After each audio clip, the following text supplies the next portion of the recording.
హైకోర్టును ధిక్కరించి ఈ రోజు రైతుల మీద దాడి చేసుకుంటూ సర్వే చేస్తున్నారు కాబట్టి దానికి నిరసనగా మేమందరము ఆల్రెడీ ఇదివరకు హైకోర్టుకు పోయినాము.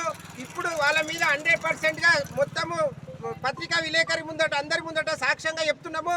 వాళ్ళ మీద ఖచ్చితంగా కంటైన్మెంట్ హైకోర్టు కంటైన్మెంట్ కేసును టేకప్ చేస్తున్నాము. ఒక 10 సార్లు కలెక్టర్కు, 10 సార్లు ఎంఆర్ఓకు, 10 సార్లు ఆర్డీఓకు అందరికీ మేము ప్రతి ఎమ్మెల్యేకు, ప్రతి ఎంపీకి, ప్రతి ఒక్కరికి మేము మెమరాండం ఇవ్వడం జరిగింది. అయినా మా బాధ్యతలు ఎవరు పట్టించుకోలే.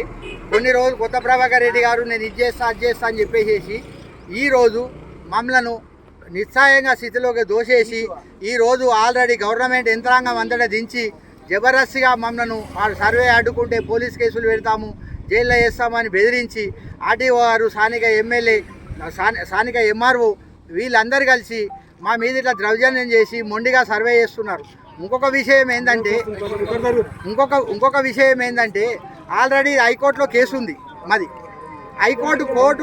కోర్టు కేసులో ఉన్న స్టే ఉన్నదాన్ని కూడా ధిక్కరించి ఈ రకంగా వీళ్ళు. Hi everybody, this is Kiriti Damaraju.